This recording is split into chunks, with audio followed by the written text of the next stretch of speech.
Welcome to the Cookbook, where we invite guests on to share the ingredients of what has helped make them the successes that they are. All of it, the good, the not so good. You're not going to find anything half-baked here. And our kitchen gets messy sometimes. That's when the fun starts. So come on and join us.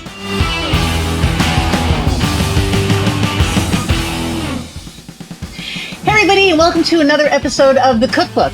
I'm your host, Iris Goldfeder, and this podcast has been a podcast in the making, let me just tell you. So Vicki and I have been trying to get this done for freaking months, and I'm not even kidding. I think this is like the fifth time is the charm. But Vicki Gold is amazing. I'm not even going to tell you her bio. She's going to tell you her bio. But when I tell you that, you know, I always say we have technical difficulties. This has been a trip, but we're here. So we're going to do this. So without further ado, Vicki, hello. Hi, Iris. So glad it finally worked. My new computer, it all came together. I know. It's amazing. So Vicki is also, I guess we were just talking, she was born in Arizona, but she moved to New York. So if you recognize an accent, that I'm just saying that's why. So, and now she lives in North Carolina, which really confuses the issue. I know. And now I live in Indiana. So I went from born in the Bronx to move to Forest Hills to went to high school in North Miami Beach, Florida, to came back up to the Bronx to Riverdale to live with my dad, to living in Manhattan, to living in Brooklyn, to living in Manhattan, and then to living on Long Island. Okay. All right. We would use up the whole podcast, I think, between the two of us, all the different places we've lived and worked. Right? But so mine included Brazil. Did yours? Oh, it did not. Oh, yeah. It included a Brazilian steakhouse, but not Brazil.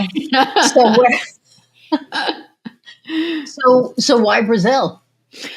Because I was working at, I had graduated from New York University. That's where my physical therapy degree came from. And then I finished my master's, and first thing I wanted to do was teach. And I was lucky I got an opportunity to teach at New York University. Well, it turns out New York University is also where I think it's the World Rehabilitation Fund is centered.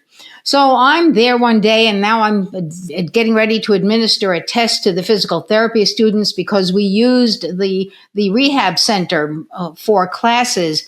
And I'm just about to give a test, and one of the other faculty members comes in and says, Vicki, there's a director of a rehab center from Sao Paulo. He's looking for an American therapist to go and teach his therapists because their education isn't the same as ours.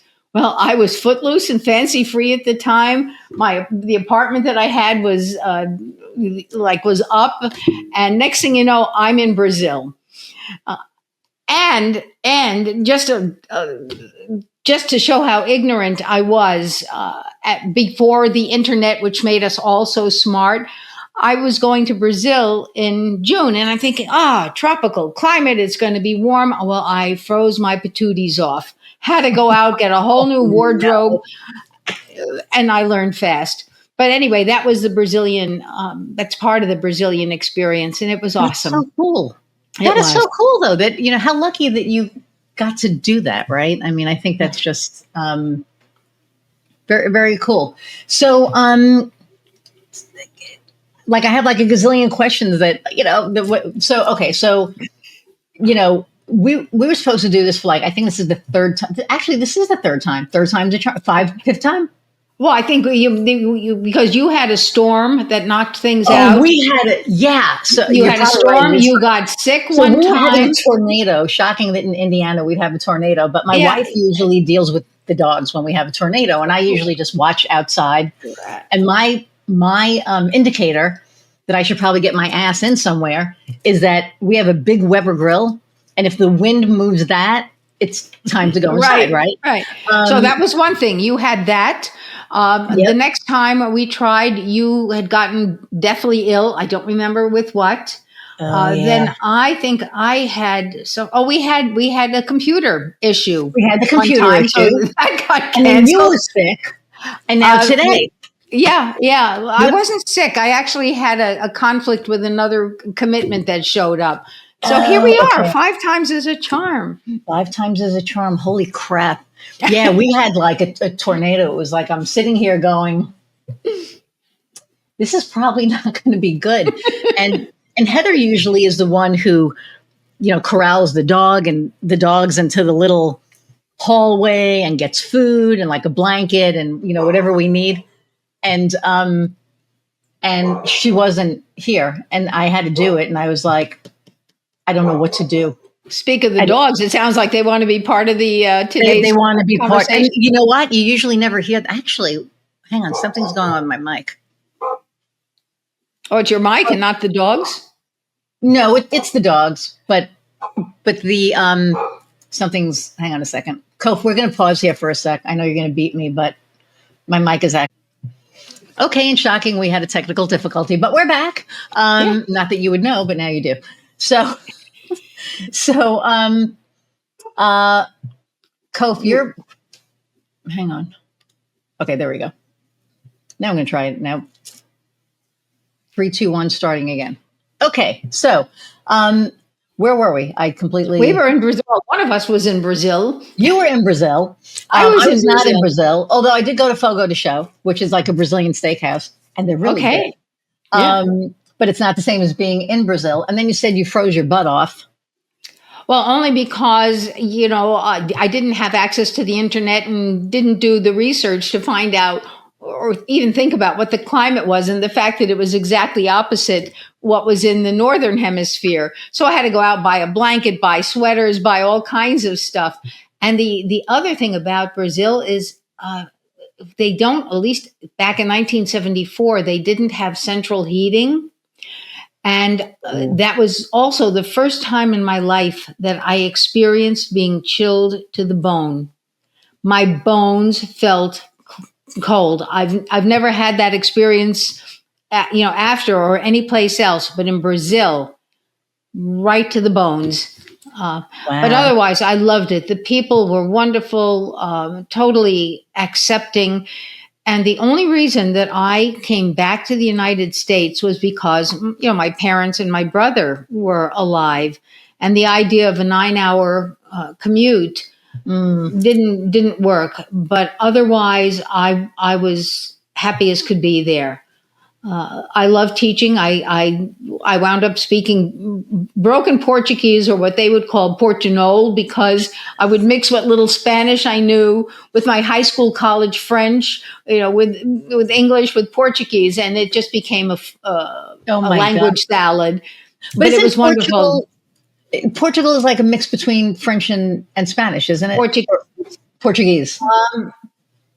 I guess it sounds that way. And I found Portuguese actually relatively easy to learn because I would say about 80% of the language or the words are similar to English words, and you just like change the ending. So, for example, most of the TY words like liberty, you instead of saying liberty, you would say liberdade. DADE would be the ending. So I could fake my way through a lot of it. But the other challenge, like anytime you're learning a language and you don't know it well, is the mistakes that get made. And I have some funny stories, at least one of which I probably can't tell, but you'll tell me if I can. It's my podcast. You can do whatever you want.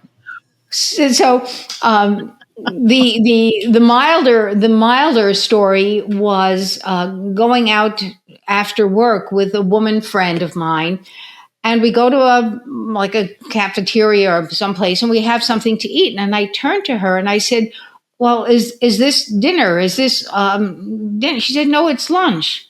I said, "Wait, but we had lunch at 12 o'clock, at the center." No, this is lunch. And we're going back and forth, back and forth. Well, it turns out that the, I guess, like what might be a tea in Great Britain, this is the before dinner snack, because they don't have dinner till much later. So it became, that's the word. It wasn't lunch as I knew lunch. Okay. But the funny story was being invited to a family, for dinner, and I'm having dinner, And they asked me after dinner, if I liked the dinner. And in my best Portuguese, I said, "Eu sou satisfeita." And their eyes kind of opened up and rolled. And I'm wondering what happened. Well, apparently I told them I was sexually satisfied. So they wanted what I had eaten. Eu sou satisfeita. That's So amazing. yeah. So maybe you'll delete that story, but it was No, funny. why? I think there's nothing wrong with that. Yeah. The challenges I of mean, stepping with in to learn. language. Yeah, exactly. Yeah. And here, most of the Brazilians studied English, but they didn't want to speak it because they couldn't speak it perfectly. I said, if I waited to speak Portuguese perfectly, you'd never, I'd never open my mouth. But that was their attitude about it. Wow. Interesting. I remember Yeah. when I was living in New York, we used to go to this bar, and then right next to the bar, there was this pizzeria. And the guy, he was Italian. His family was like right off the boat. And this was like in the 80s. So, they were, and my friends thought it would be funny if, they gave me a phrase to say to the guy. And I knew the guy, his name was Joe, shocking. And they said, go in. And I didn't know any better. And plus we were drunk half the time. It was the bar. So we were going in from the bar to get some pizza. They said, hey, tell Joe. And I'm not going to say what it was because I'm going to mess it up anyway. But so I was like, oh, that's going to be so cool. So I walked in. I was like a little drunk. I'm like, hey, Joe. And he's like, hey, Iris. He goes, what do you need? And I said, so I need 2 slices and a Coke. I said, and they told me to tell you blah, blah, blah, blah, blah. And he goes, they did what? And I was like, Uh-oh. what, was that not a good thing? And basically it was like, F your mother and your sister. Oh my God. And I was just like, he goes, who told you to do that? So I told him. He goes, they're going to have a little surprise when they come in next time. Because he knew everybody.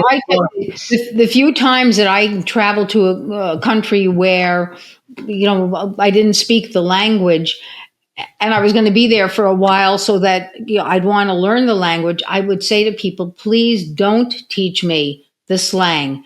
I mean, I could make enough mistakes, as you see, on my own without you telling me the slang words. So yeah, see, that's smart. You were smarter than me, but I didn't think about it. But okay, so let's talk about you and your physical therapy. And I will tell you, you're going to be proud of me. Next week, I'm starting to work out. All right. I'm actually working with so one of my clients owns a gun range, and they're going to be on the podcast. And her boyfriend, well, what's cool about it is she's a woman, and B, she's not of the normal average, the average mindset of a gun shop owner. She's very responsible. She's very not of the same mindset. We'll just leave it that way. And they're just amazing people. And so we went to lunch yesterday, and I was helping them, just giving them some social media tips because Dan, who owns the gym, just doesn't have, a lot of money right now. So I'm like, you know what? I'll just help them out and whatever, because I like to help where I can. So we were having lunch and everything, and then we started talking, and I was like, ever since I have this thing from COVID, I just haven't been in shape. I said, and I can't go to gyms, and he's looking at me like I'm insane. He goes, what do you mean you can't go to gyms? I'm like, I don't know. The last 2 times I went, I felt like I was hurting myself. He goes, well, clearly. And, they're looking at me like, duh. And I was like, oh, duh. I said, fine. So I'm going to start next week. And I'm looking forward to it because, I can't play with the dogs. I can't, do all the things that I want to do. Funny. So this isn't about my book by any means, but just talking about your book anyway. So okay, good. So my husband had to go through a procedure that was going to take all day, and so I spent all day in the facility. And of course, I had to go down to the gift shop. And the last thing I needed, though, was another book on exercise and fitness. But there was something about this book by a guy named Edward, Jakowski. I don't have the book in front of me, but I'm reading the book. It's interesting. And I'm getting through the book, and there's a place where he says that he does virtual trainings. Well, my best workouts come when I'm with somebody, even online. I'm not good on my own. And so I go onto his website from my phone, and I send him a contact us that I'm interested in knowing more about virtual workouts. And by the way, I say, you might be interested in taking a look at my book. And I give him the link to my website with the book. Well, about an hour later, I get a call in the hospital on my little cell phone. Hello, it's Edward, the author of the book you just read. So I am working out with Edward now, who's based in Manhattan. Nice. But he's militant. I mean, it's like working out with a drill sergeant, but it's wonderful and it's getting results. So at now age 81, I am losing weight. I am toning up even more, and I'm just feeling fabulous. But I guess this goes along with one of the things that I promote when I get a chance to do presentations, and that is making unreasonable requests of people. Like, you never know. I mean, who ever thought that this author of a book, would be interested in something I wrote and then call me and bingo, here I am. What a ridiculous. Yeah. By the way, if anybody knows Sanjay Gupta, I sent a copy of my book to him. I don't know if he'll ever get it, but please, if you know him, please tell him to look for my book. It came in a turquoise envelope. Sanjay, if you're listening, Sanjay, please. If you are, look for the turquoise envelope. It's so funny because the fact that you're 81 blows my mind. Yeah. It blows just mine. I mean, like I freak out that I'm 65, and but it gives me hope that at 65 I can get into shape. Because when I was 40, and this was like so weird. So when I was 39, I decided by the time I was 40, I was going to be toned. No, I was 40, and I was like, by the time in a year, I'm going to be toned, and I'm going to be, feeling good and all this other stuff. And I did. I was going to the gym twice a week. I was working out with a militant, it must be with these guys. I don't know, but he kicked my ass. Like, he would work my legs to the point that I lived in a 2-story walk up. I would have to like stairs. I had a stick shift. So I drove a Honda stick shift, and I had to crawl up. So I had to use the damn stick shift and lift my legs like, oh my God, and then actually get into the apartment by crawling up the stairs. And then 9/11 hit. Which is my birthday, by the way. Wow. So that was when I turned 81, but enough about me. No. And no, it's all about you. I'm just going to, but I was supposed to go and work out that night, and I didn't. I called him up and I was like, you know what? My head's just not there. And I could not, I never got back into it. And now it's like, 20, whatever years later, 24 years later. And it's like, wow, now I'm going to start doing it again. And, I'm in a band, and I think the kicker for me, I told you that. But you never sang for me. No, I didn't know you were in a band. I thought I told you I was in a band. Anyway, I was in a band. I'm in a band. But Saturday night we had a show, and one of the guys, Carl, in my band sings Blister in the Sun. And there's a part where it goes really low. It goes, and all the fans get down and they shimmy, and they, shimmy down to the ground. So I was like, oh, I'm going to do that. So I got off the stage, and I'm dancing with them, and I go to get down, and my knee just kind of, I felt it click, and I was like, oh, that's probably not good. So I kneeled, and I was doing it with them until he was done with the whispering part. And finally I kind of made him get done. I stood up and I sang the other part, because I'm the lead singer, and then he started it again. But I was like, oh my God. So I realized just how out of shape I was. And I was like, that's just not good. So I want to say a couple of things. One is, don't overdo it. I know. Be regular. There are times when, it's time for my appointment with Edward, and I can be sleep challenged more often than I like to admit, but it's a commitment. Mm-hmm. He is, thank God, he's really diligent about working me just the right amount. He gets just the most out of me without hurting me, and I wind up with more energy afterwards. So that's my suggestion. No matter what happens, Yeah, and keep that's what he regular. said, was that, he's not going to overwork me. He's going to get me to where I need to be slowly, which is what I need, and it's going to be low impact, and so.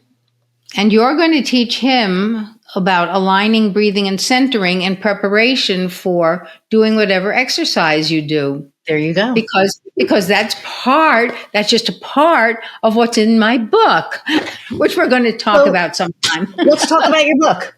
Okay. Wait, let me twist your arm. Let me twist your arm a little. All right, now there we go. Now let's talk about your book. So, well, first off, I want to preface it by saying that when I was going for physical therapy, you and I were talking, and you were like, "Did you read my book?" And I was like, "No, I really haven't had time for it." And then I picked it up, and I was like, "Oh, dumbass," because it was all about physical therapy, and I was going for physical therapy, and then I was like, "Oh, okay." But anyway, so it's just funny because. But go ahead. It's not just about physical therapy. No, there's a lot. I know there's like a whole. Well, that's why I want to talk about mind, body. Yep. Okay.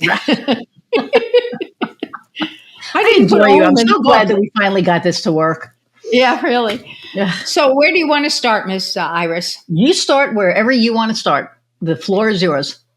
Okay. So I guess the first thing is, for people who don't know me or haven't heard me in my shenanigans anywhere else, I am a retired physical therapist. I chose the field when I was 15, never looked back, was probably primed for it by having had a profoundly mentally retarded brother, my brother Lonnie, who passed at age 69 in 2020.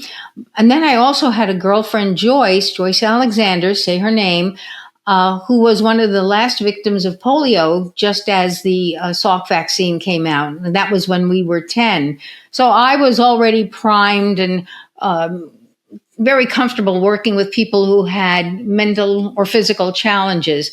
And then the final decision, or the decision, came when I was at a summer camp, and my camp was visited by a camp of handicapped children. Well, I was totally at ease with them.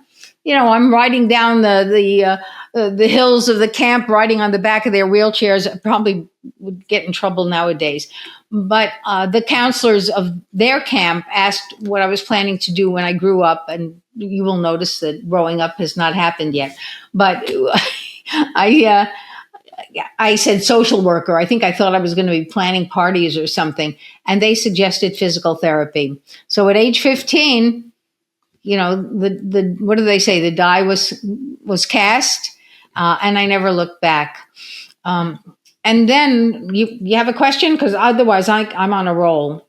No, you go. I'm just going to let you. I'm just going to let you go. And first off, the fact that she was the last victim of polio, I hear 81, and then I start thinking, holy shit, the things you've seen, the changes you've seen.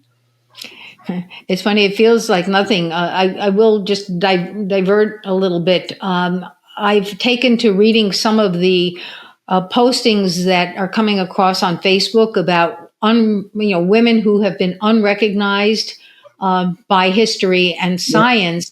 And one of them was a woman who was born in the late 18th century, died in 19 something, 110, just short of 111 years old, covered 3 centuries rather. Centuries. So I feel very young by comparison.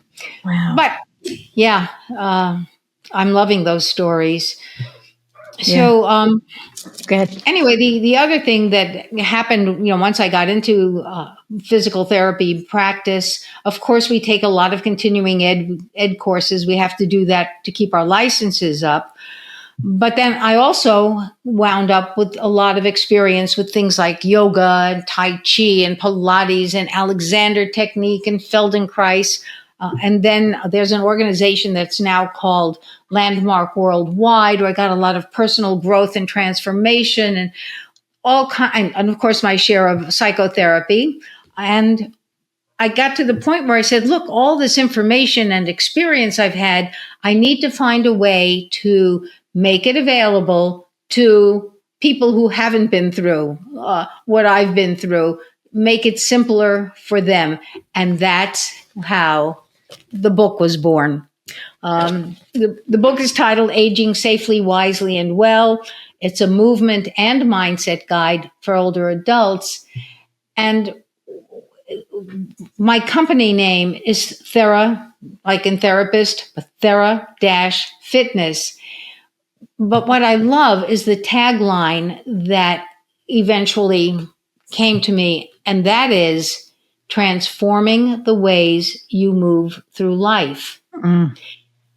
And what my work and what the book promotes is a deeper self-awareness, that mindfulness that Iris, you've mentioned, and also learning how to move, how to use your body more safely, more efficiently. Mm-hmm. So the idea of transforming, the idea of being able to move through life physically in good shape, relatively good shape, moving your body so it has the greatest amount of function and comfort, and at the same time being mentally grounded. So my first dose, I'm going to keep going unless you say no. Okay. Go. Okay. I'm just thinking of that I used to be really active before I got COVID, and I told you, I have effects of long-term COVID, and I used to be really, really active, and being told for a year that you can't really move, and then I just got used to being sedentary. Yeah, and I think that the really cool thing about your book, where it has there's the physical part, but there's also the mental part. I think it's almost more mental, because when you get into that mindset, when you get into oh my God, I'm not allowed to move. I can't lift more than, for the first 30 days, I can't lift more than 10 pounds. Then for 60 days, I can't lift more than 15 pounds. And then, so on and so on. Right. And I remember when he finally was like, after a year, okay, you can do things. I still couldn't move. I started my business. I started the podcast. I did the things, but physically I got so used to not moving that, and I think that it was all mindset at that point. And then I just started working on me and my mindfulness. However, now with the physicality of it, like with me, like I can't wait to start working out. Like I can't wait to see what that does, because I know that combined with my mindfulness, I think it'll be a win-win. And I think that's what your book does, is just kind of walks you through how to combine the mindset with the physicality to get functionality that you need. Right. So it's interesting that you're saying that, because, as my thinking and as the book evolved, I realized that the first thing, in order to make the kind of changes that we're talking about, first thing you have to do is become aware that there are things you want to change, whether it's your mindset or whether it's how you move. So that became the first chapter in the book.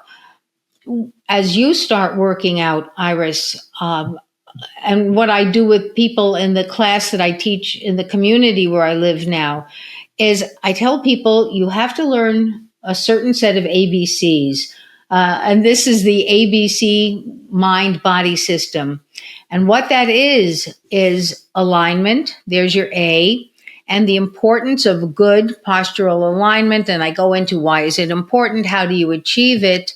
But I will tell you, and I have several stories in the book about how just changing one particular woman's position. She was slouched in a waiting room, in the waiting room where I was working. Asked her what her problem was. I can't raise my arm. I sat her up straight. I put a little support behind her back. I got her arms supported. Came back about 15 minutes later, and I said, don't ask me why I had to ask her again. I said, tell me what your problem is again. And the arm shot up. So I bet it's the doctor was like, get her the hell out of here. She's killing my business. well, I was ready to say, go home. There's nothing more I can do for you. But Yeah. I did make the point, really, Yeah. because if you take a look at, if you start becoming conscious of not only your own body, but how other people's posture is, Mm-hmm. you'll start seeing things like forward head, like rounded shoulders. Yep. So, in order to look and feel and function your best, you start with alignment. And I have I created a little meditation, but I use mental imagery to help people get good alignment. Lengthen, open, which encourages the muscles around the neck and shoulders to relax, so you don't have that tension. So lengthen, open. Um, a lady in a program I was teaching said, I feel like I want to make space in my chest. Well, go ahead, make space in your chest. And then I say chin or chins, depending on how old you are. Retract that, and your head rides back on your trunk, and let the crown of your head rise. Imagine it kind of rising towards the ceiling. So you don't have that old rigid posture that you would get in the old days when they said chin in, chest out, shoulders back. No, Yeah. you lengthen, you open, you make space in your chest, blah, blah, blah. So that's the A. And then we go into breathing. There's the B. And here, I've had people say to me, well, I'm too old to exercise, or I'm too frail to exercise. Well, you start with breathing, with conscious breathing, just learning to breathe in through your nose, learning and making sure you're doing a diaphragmatic breath so the air goes down deep, and then focusing on your slow, prolonged exhalations. Why slow, prolonged exhalations? At least two reasons. One is that exhalations are your relaxation phase of breathing. That's where your stress reduction starts happening, blowing away the stress. But for people who have some kind of lung condition like COPD, chronic obstructive pulmonary disease, very often they don't have all their lung tissue anymore. So they have to make full use of whatever lung tissue they have. Well, how do you do that? First, you exhale as long and as slow as you can, which gets rid of that stale air, or in medical field, it's called residual air. You blow all of that out. So now, when you breathe in again, using your diaphragmatic breath in through your nose, you've got more lung tissue ready to absorb that oxygenated air. So there are two benefits of doing conscious breathing with the emphasis on the slow, prolonged exhalation. And then there's a C. And the C is centering. And for that, in the book, I talk about three meanings of centering. But for our purposes right now, I'd like you to think about just having it be your mind and your body coming together, working together. And I ask the question, how many times has any one of us had a fall, an accident, some kind of accident or injury, or we've made a mistake because our mind was one place, usually trying to multitask, but our body was doing something else? So just taking that brief moment to align, breathe, center, now begin whatever activity you're going to do. And there's a strategy that goes with that. This is the last thing I'll say about the ABCs. The strategy is, after you've aligned your breathing and you're centered, is you start an activity. All right, I pick up a dish. I like the example of I pick up a dish, I do the activity, I wash the dish, I put the dish in the dish drain, stop, start the next activity. So I tell people my day is a series of start, act, stop. And it doesn't matter how large or how small the act is. I mean, when I wrote my book, for sure, it wasn't done in one sitting. So I started, I wrote whatever I was going to write. You like that English? I wrote whatever I was going to write. Yes. I came to a stopping point, on to the next project. So that's the Interesting. coaching for the ABC mind body system that can make an immediate impact on how you carry yourself and how you manage your energy. Yeah. That, Whew.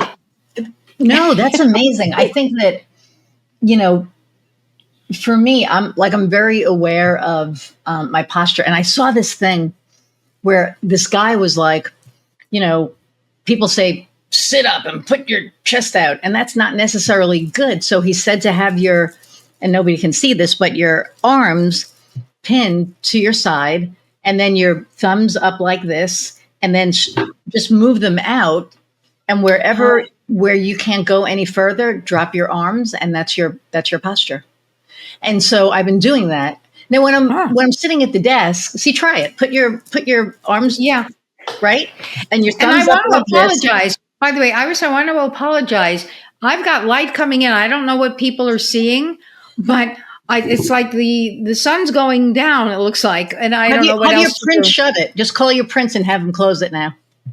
Have Oh, my see, now friends. it's going away. It's like going and it's coming and it's going. It's fine.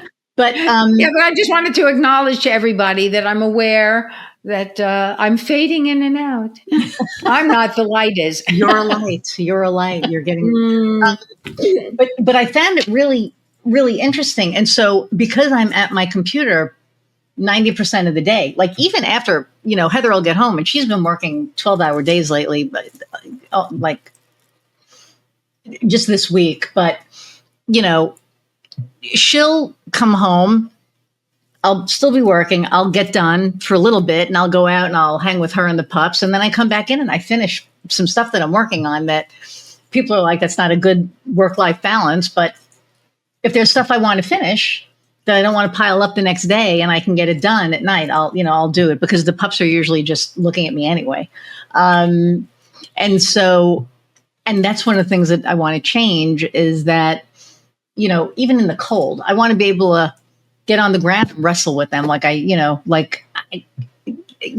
I had dogs when I was a kid, I would just wrestle with them on the ground. I'd roll with them and, do all that. Now, you see, I do that with my husband. See, we that's don't a have healthy a relationship defense right now. So the tag, he's it. There you go. But it's like, it's just so funny because, when you don't think about it when you're a kid. You don't think about mobility, right? Because you can move. I mean, I used to be able to lift those 100-pound TVs, which is probably why my back is all screwed up. But, those giant TVs, and as many times as me and my friends moved, walk them up the stairs, walk them down the stairs, not even worried about dropping it because I got it, and now my back is fried. And Right. and it's just one of those things that when we're younger, we just don't think about it. And I remember my mom, saying, "Oh, you kids, you have no idea." And I was like, "Oh, you don't know what you're talking about." And now I'm like, "Oh my God," she's like, so right. Because my neck, my back, like all of it. And that's why when I start working out next week, I know that things are just going to start to feel better. So I'm going to do something I have not done in any previous podcast, but I was at the North Carolina Physical Therapy Association this week. I both sponsored with my book and had an opportunity to present. So, of course, I also had to go visiting the other exhibitors, and there was a woman there with a company, Power Relief, I think it's called. And I had gotten there with this major knot in my shoulder. And of course, everybody's got the best product, the cure for everything. yeah, And here's this woman, Felice, telling me she's got this great, anti-pain cream. And I'm saying, yeah. And I let her smear me. I mean, some of you, I'm assuming a lot of you know the word smear. I let her smear me and I walked away. And next thing I know, the knot is gone. So I'm just going to put that out there. I have taken on. I'm going to be an affiliate. I can't wait for people in my community to try it. It is not cheap. I kind of gulped, but I have to tell you. Um, so I'm putting that plug in for Felice. Okay, sorry. Good. She can be a sponsor of my podcast. I'll tell you Well, what. she probably would be. Oh, she'd be wonderful, and you'd love her. Your energy is your energies are similar. Excellent. All You right, have to make that introduce us. connection. Cool. Okay, So I'm in the dark here. you're like dark and it's light and it's like it's so Woo. funny. Um, Yeah. but no, you're good. So Okay. and I just have like this weird overhead. So when I had them install the fan, I didn't know I was going to be doing a podcast. And I had it centered because I don't know how big the office is. It's an okay size, but and then I have a window here, so I have a lot of light. And and you saw Kofi, he's like bright, bright light. So what what made you start to, because you're an entrepreneur now. So were you always an entrepreneur? Did you work like in hospitals? I am not a good example of a successful entrepreneur because my accountant can tell you that I've spent more years lost because I'm all about sharing information, doing presentations, volunteering my time, and so I cannot claim to be a successful entrepreneur, and yet. I mean, obviously, I'm an entrepreneur, so I don't know if I should be saying that now, but it's the truth. Marketing is a whole other specialty and area of expertise, and I've had people try to help me, but part of what's been missing for me is the follow through because you know I'll what I do do. anything else. You know that I own a marketing agency, right? Yes, and that's what I'm saying is I've worked with marketing people, but where I fell short is like, Vicki, you've got to write a blog. Vicki, you need to do do videos. And Vicki said, but I've got this opportunity to go here or do. So if you can move me past that, we'll have a conversation. We'll have a conversation. Okay, Iris. I can move you. All right, Iris. I just got a lawyer to do this. So yeah, because he's very hard to nail down. And I was like, so he canceled last minute before because he didn't feel that he had the content. He kind of got cold feet. And, Kofi was annoyed. And for me, I'm like, he canceled what? He canceled an interview? He canceled the recording. No. The video recording. Recording, yeah. Because we do 2-hour sessions where you sit down and you record 10 videos in 2 hours and, whatever. And 2 hours of my time is a lot. And 2 hours of Kofi's time is a lot. So you combine the, dollar amount that we lost, but with that said, I'm a lot more forgiving than Kofi is because, Kofi is, and neither, I don't think either of us are right or wrong. It's the way that he reacts to things and the way that I react to things. And for me, it's like, okay, it sucked. But for Kofi, he could be doing other stuff to make money. Yeah. You know what I mean? And so, and I got it. And I got that he was annoyed. And then not only do I now have to deal with the client, but now I have to calm him down. So I'm like, we love you, Kofi, I'm sure. He knows, he's my brother. We actually had it was so funny. We had, I think like an argument, like a yelling argument for the first time. Was it last year or the year before? I can't remember, but we were like yelling at each other. And I was like, okay, now we're officially brother and sister. Like what? like it's official now, but he was pissed. And so anyway, so when what I do is, and I honestly think this is because of my mindfulness, I know that it's done. I can't control it. Can I control something in the future? Absolutely. But I can't control that. So I can't let that ruin my day. I can't stay angry. So the one thing with mindfulness that I absolutely love is that I control it. It doesn't control me anymore. Mm. And what I mean by that, and I might have said this on here before, but I used to, something would piss me off and I would be pissed off about it for, I don't even know how long. And it would just consume me. And how I knew that I mastered mindfulness was, and this was so great because I called my coaches in the Midlands in like 2 hours north of London. Wow. And I think I called her up and I was like, oh my God, you're not going to believe this. But my wife bought a brand new car and there was something with the tire. I think like she got a flat tire. So we needed to get a new tire. And at Discount Tire, you can buy when you buy tires, or if you have a new car, you buy insurance and they replace the tire for free. Brand new tire, right? So you pay for it, for the insurance. But anyway, so Discount Tire, if you want to, sponsor me, that's cool. But anyway, so, but seriously, so I had to take her. So we switched cars. So I call up and, oh no, actually they called me and they said, hey, the tire's ready. I said, great. Can I come in now? And he said, yeah. He goes, it's completely empty. You'll be in and out in 15 minutes. I said, great. So I drive there. It's 25 minutes from my house. And I get there. And I said, hey, I'm Iris. I just, called you about it. He said, yeah, there's a 3-hour wait.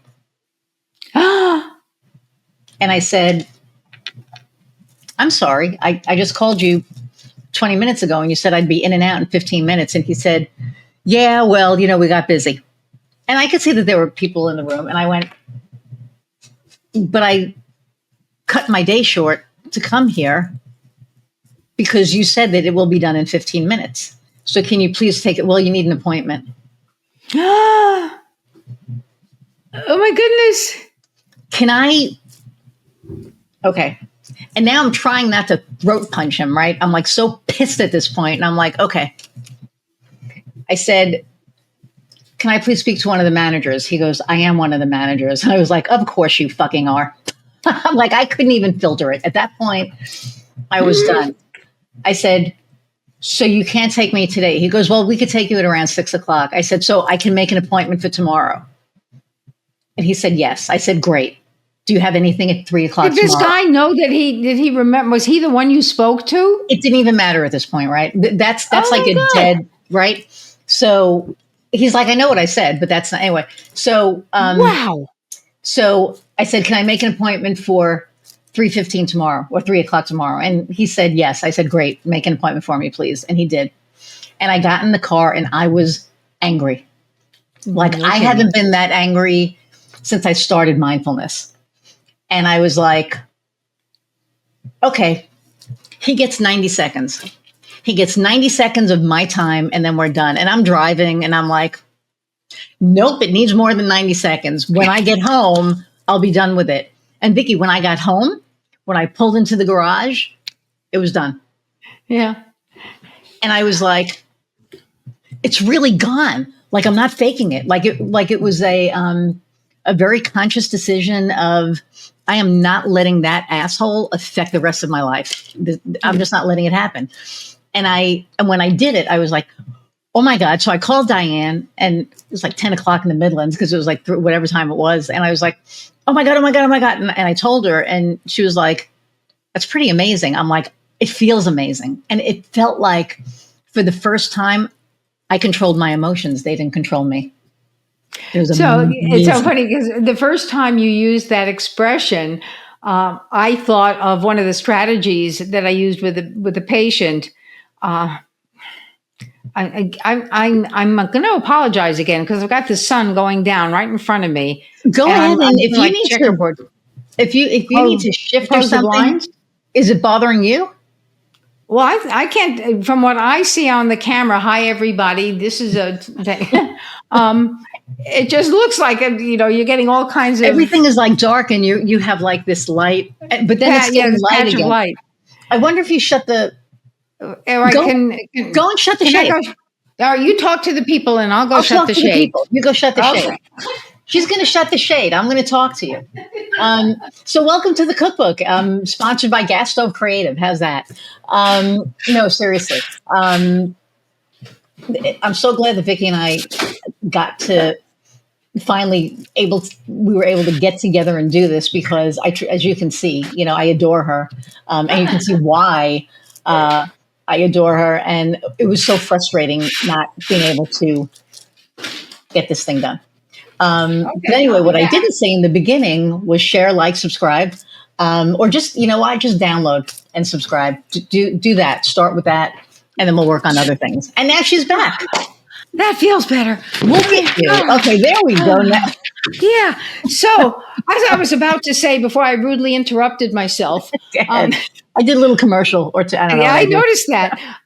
By the way, you come through my hearing aids. So anywhere I am in my house, I can hear you. So watch what you say. That's one of the many advantages of hearing aids, especially, now that they have this Bluetooth capability. So there's my pitch for any of you who is starting to experience any loss in any range of your hearing aid. Get it supplemented. It doesn't mean getting things louder. It means the part of your range that may be diminishing, which for me was my higher end range, get it compensated. And the other advantage is that Bluetooth allows you to listen to things. So as I was about to say about this, about Iris, you were talking about not letting something your emotions control you. Right. Yeah. Yep. So, of course, in my field, I was dealing with a lot of people who had fear of falling. I mean, that's a big thing, whether they're post-surgery, older, whatever the cause is for the fear. So the traditional way of addressing somebody who says, I'm afraid to fall, the traditional thing is, oh, don't worry, you won't fall. I've got you, whatever. And you kind of blow it off, this whole business of their fear. I say, no, you have a right to have fear. You've got weakness, you've got pain. So I'm not going to say you don't have fear, but right now the fear is controlling you. So I want you to, as we walk, I want you to say to the fear, I know you're there. But you're not controlling me. I'm in control. So you can come for this walk, but you can't have control. So, I mean, that's one of the joys of being, I guess, in any field for a long time, but certainly in my field, is besides the things that we learn academically, in class or, in the courses we take, is the strategies we come up with, like spur of the moment. I have another funny one, which is not related to fear, but it's just about the crazy strategies that we may come up with.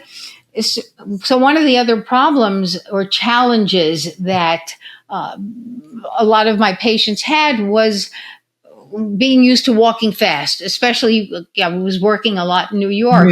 So, we're fast. Yeah, we're fast walkers. Well, you try to tell somebody, look, I need you to slow down so you can improve your walking pattern, your gait. I can't. I've always been a fast walker.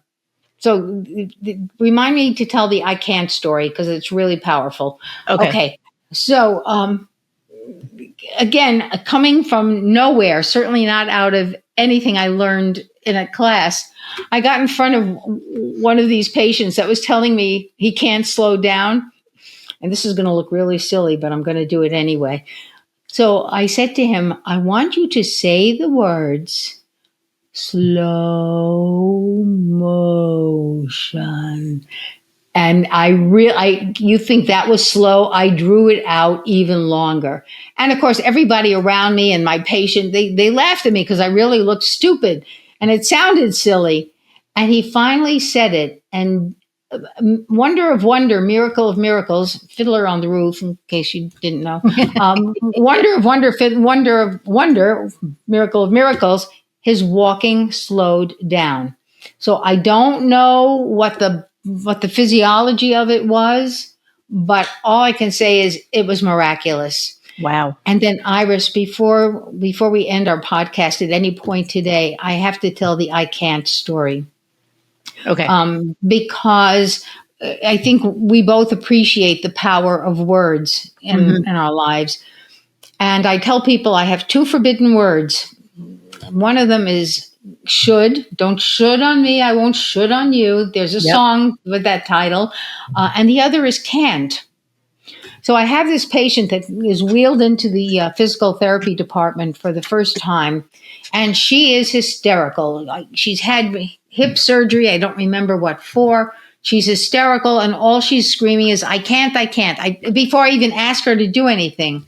So again, I'm using all my strategies, sweet and gentle. Come on, sweetheart, we can do it. Let's just, and then I don't know if I used it with her, but another strategy is we're going to stand up and we're going to stand up now.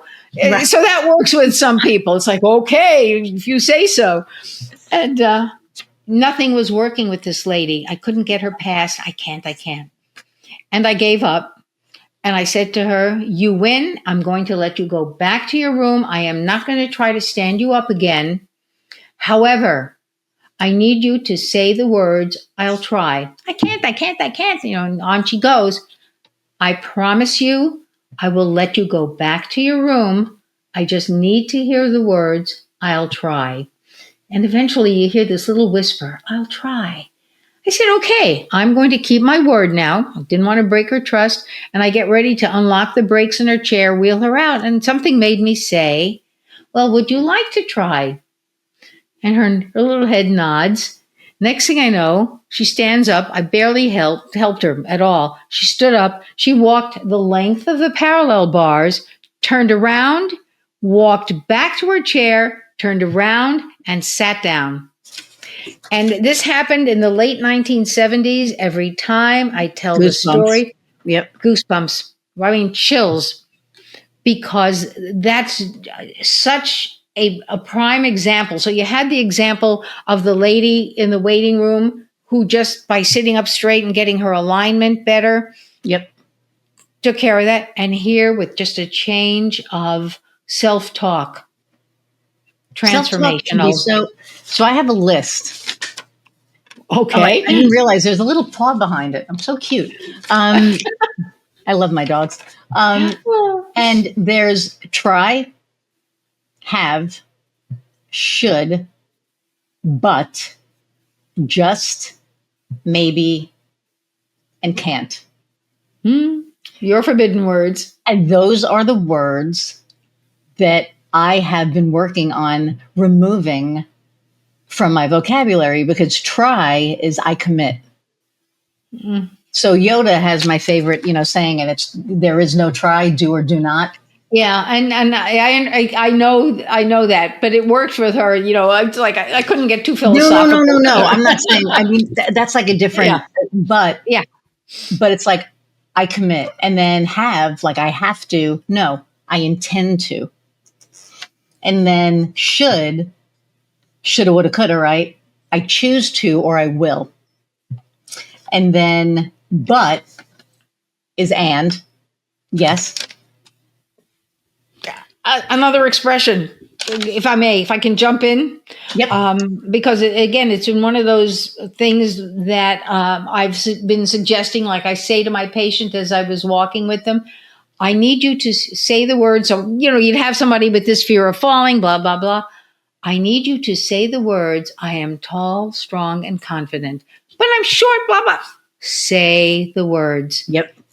Transformational. That word keeps coming up. Transformational. Yeah, words are transformational, and how you, and that's why. And I saw this somewhere, and it was like, instead of just, take just out. Wanted. Yeah, I wanted to. And then maybe is I'm considering, or I intend to. And can't is, it's not something I'm taking on right now, or I'm choosing to focus elsewhere. And what this has done in emails, in, just any kind of communication, it takes that negativity out, because can't is negative. Have to, like when you have to do something, for me, I get to do things. Don't you tell me what I have to do. You can suggest, you can offer, blah, blah, blah, but no. Because I think it's I get to do things. And the fact that I get to do things, how freaking lucky am I? Yeah.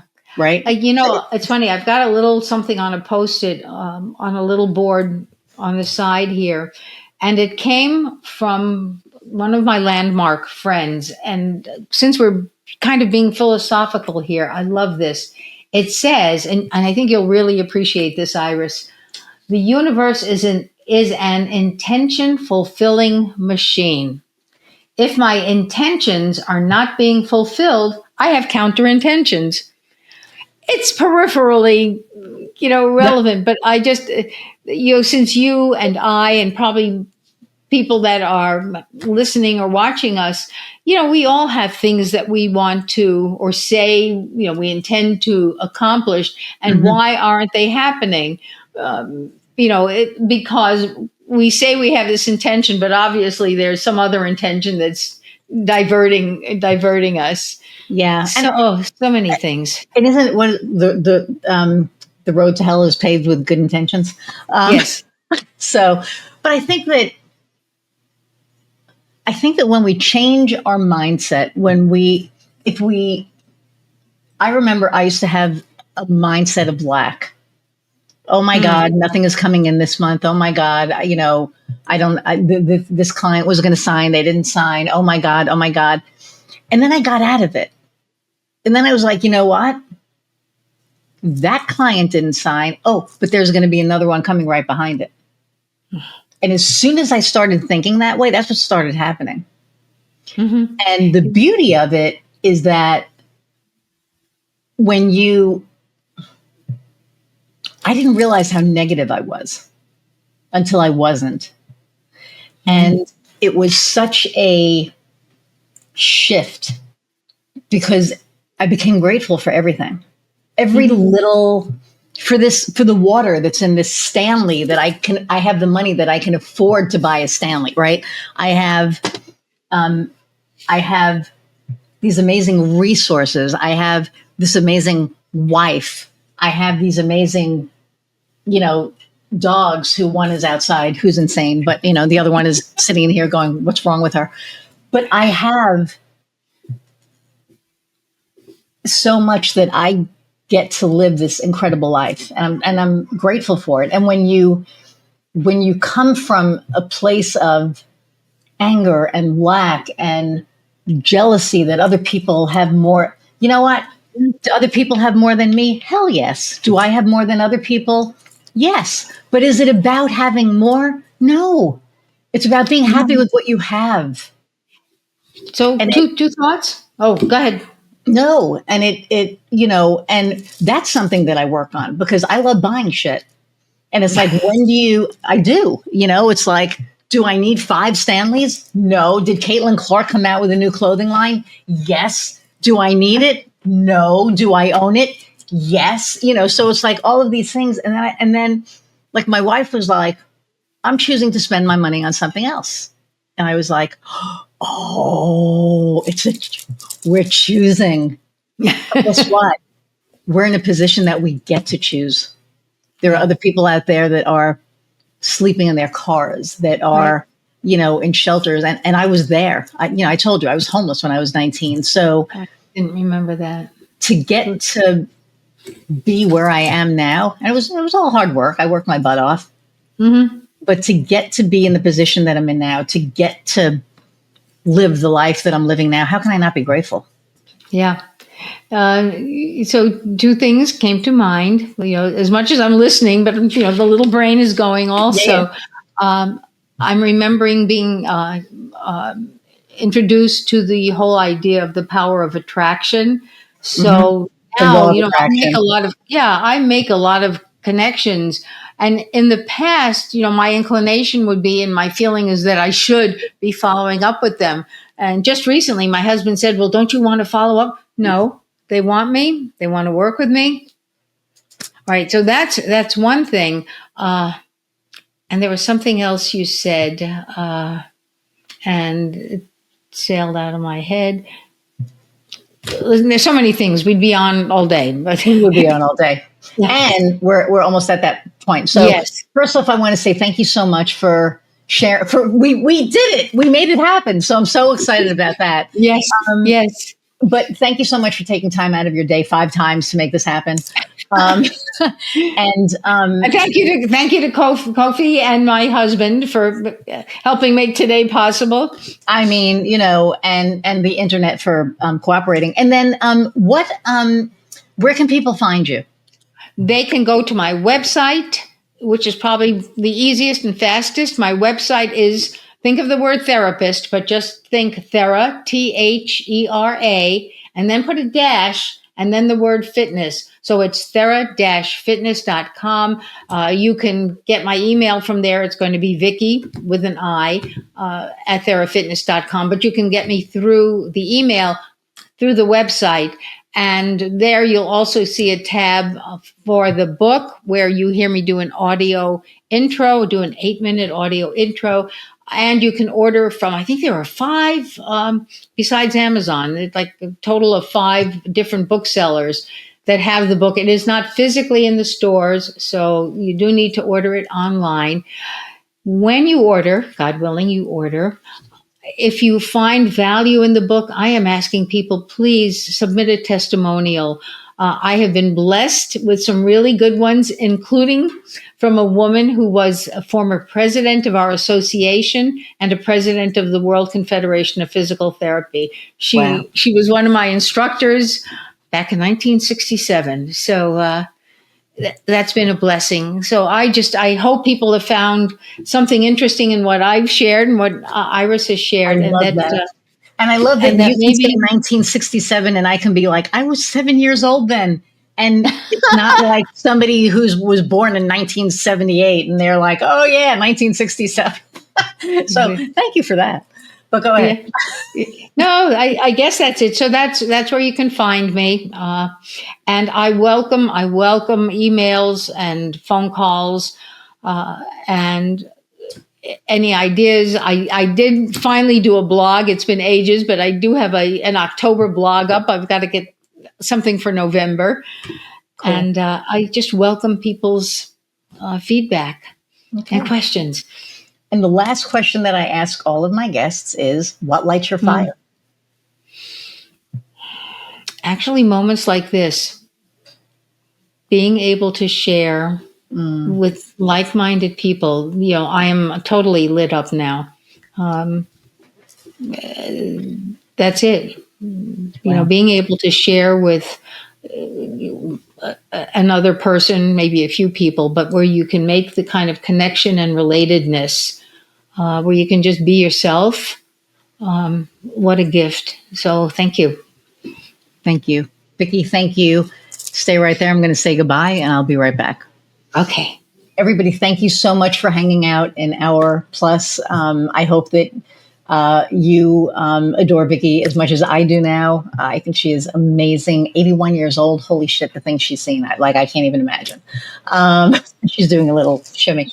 But thank you all for, watching and commenting and, sending emails on thoughts. But again, please like, share, subscribe.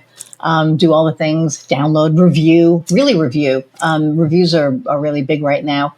And I just want to say how much I appreciate you all and how grateful I am that I get to do this because you all listen and keep me going. So thank you all. And until next time, go out and find what lights your fire.